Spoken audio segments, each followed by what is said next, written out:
En fait, j'ai pris ce que je croyais être mon neveu par l'épaule, je lui fais des petites papouilles dans les cheveux, je lui fais 100 mètres dans le marché, je lui ai parlé, etc. Jusqu'au moment où j'ai vu que mon fameux neveu est en train de me regarder, je lisais dans ses yeux, mais que fais-tu tonton? Et la réponse, que fais-tu tonton? Ma réponse, c'était qu'en fait, depuis 100 mètres, 150 mètres, j'avais kidnappé une personne un peu plus âgée.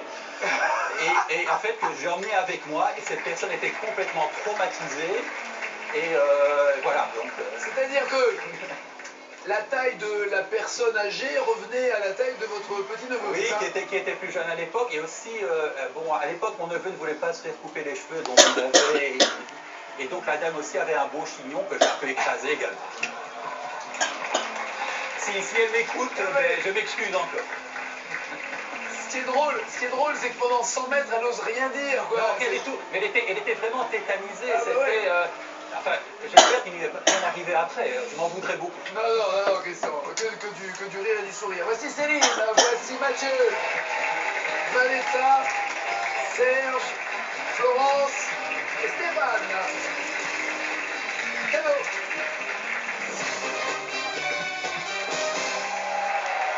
Monsieur Stéphane. Bonjour. Tout va bien? Très bien. Stéphane, vous êtes dans le management, c'est-à-dire que vous vendez, vous apprenez aux autres avant, ou vous gérez des équipes, que faites-vous exactement? Je suis consultant formateur en management. Mon métier, c'est de donner les clés aux managers et aux vendeurs pour qu'ils soient encore meilleurs. Dans n'importe quel domaine ou Dans n'importe quel domaine. N'importe quel domaine. Et dans n'importe quel domaine, il y a quelques mots-clés pour être bon manager. Il y a des attitudes clés plutôt que des mots Genre, clés. un exemple? Écoutez. Pardon. Écoutez. Non, c'est pas. L'humour aussi, c'est très peur de ne plus être le bébé Non. dorloté par sa femme, et d'un coup un autre bébé arrive. Non. Vous faisiez pipi caca sur vous, comment ça se passait? Bah, vu que j'ai dormi sur le canapé, j'évitais quand même. Oui, c'est ça, faut pas attacher le matériel. Ouais. Non, vous avez raison, vous avez raison. Ça dure combien de temps la varicelle? J'en sais rien, moi. Bah là, j'ai eu un arrêt de 15 jours de travail à peu près. Non, oui, ça les arrêts de travail, ils vous en donnent. Généralement, le docteur, je vous mets combien? Ah non, mais parce que d'abord j'avais plein de boutons, et ensuite, une fois que je n'étais plus contagieux, vu que j'avais plein de boutons, je ne pouvais pas me raser, et comme j'étais commercial à l'époque, c'était pas très présentable. Ouais. D'accord, d'accord. Stéphane, dans quelle région êtes-vous? Je suis dans la région, dans les Bouches-du-Rhône, j'habite un petit village Céreste, à côté de la Ciotat.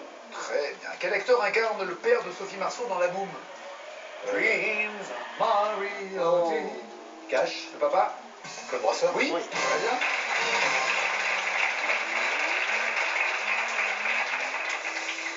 Deux quarts, si on devait ramener ça à un pourcentage, ça ferait combien? Duo carré cash. 30%. Cash. 50. 50%. Exactement. À demi, 50. Deux quarts, ça fait un demi, donc 50%. Florence est là, comment ça va? Vous avez une maison d'hôte. Oui. Elle est où cette maison d'hôte? Elle est dans le Gers, dans le nord du Wow. Gers, près de Lectoure. Je peux le dire parce que je ne sais pas le village. L'idée vous est venue comment? C'est parce que des pièces se libéraient dans la maison, ou Non, vous pas avez du tout. trouvé une maison avec trop de pièces et vous avez dit tiens, pourquoi ne pas accueillir Ni l'un ni 3 l'autre. personnes?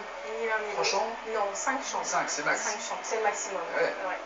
En fait, on a acheté la maison en 2002 Ouais. parce que j'avais l'idée depuis longtemps de changer de vie et de créer une maison d'hôte. Donc on vous a l'avez fait acheté- vraiment dans ce but-là. Voilà, on a acheté une maison qui a assez de caractère, assez de potentiel pour faire la maison d'hôte et on a fait les travaux donc, en 2003 pour ouvrir en septembre 2003. Quel est le meilleur côté pour vous de la maison d'hôte?